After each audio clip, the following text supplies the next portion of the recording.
Did you see these housewarming gifts I brought you? A foam mattress, a plant even you can't kill, and something to get your bar situation started. That's what I'm talking about. When I roll up, looking hella fine. Hey, Trina, can I? We got squirrels in the walls. Which wall? They're having babies. Girl, do something. Okay, yeah. Great meeting. And Torian, so passionate. Don't worry about Torian. They didn't teach modesty at Morehouse. Welcome to the team. Ooh, my high school rap journal. Come here for your like a That was a good one. I bet they wanna, but ain't nobody do it like me. Hey, we are back to talk about episode 3, Backwards Like. We are ready to wind down with our special guest this week, Alon Noel, who you guys all know as Daniel. You hit that with a shoulder? With the Z. Okay, I like that. So one of the things that we want to explore with Daniel, obviously this season, is can Daniel make up his mind? He wants Issa in, he wants Issa out. Sort of what was that like for you from a character perspective to explore?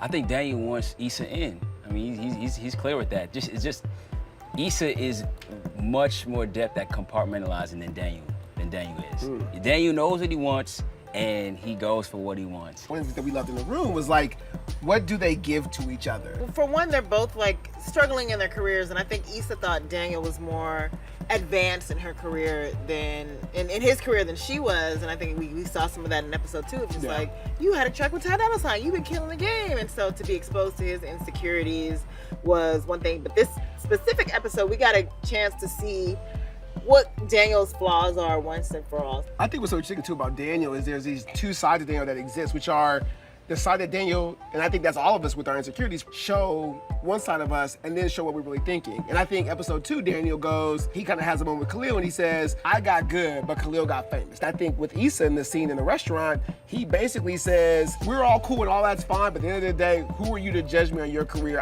Like, you're basically a mess and I have to always save you. And I think that was such a great moment to understand, oh, maybe this is why they theoretically would not work as a couple, because in some way he always sees her as a certain way. Honestly, I don't feel like he really felt that he sees her as a mess or that he was trying to save her.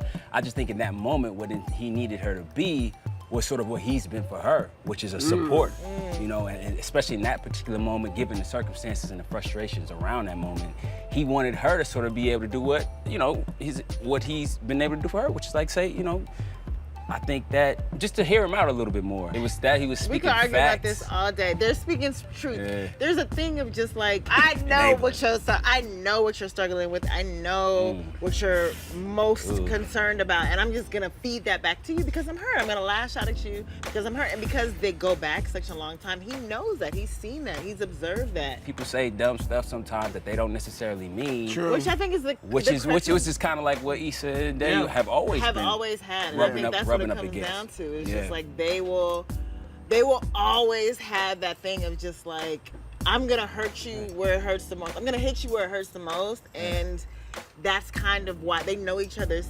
sensitivities. They know each other's insecurities, and I feel like because they're always armed with that ammo, they won't be able to work in that way.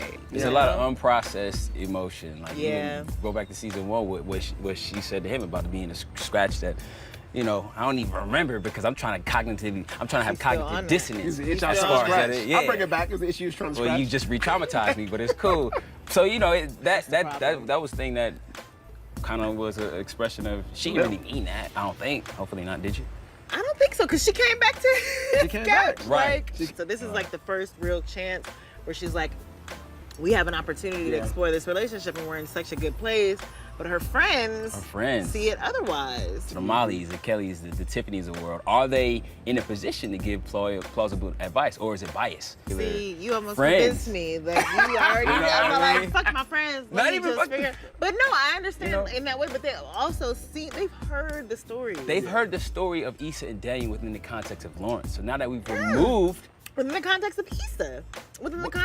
So, like, there's this guy that I know that I've always, especially Molly. Molly knows the history from jump and knows what it's done. And I think they're just looking out for her because they know that relationship.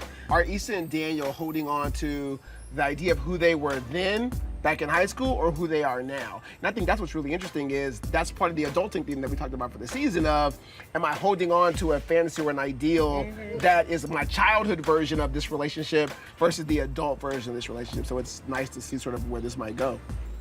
So everybody, thank you for joining us this week. We can't wait to see how this season plays out for your favorite characters.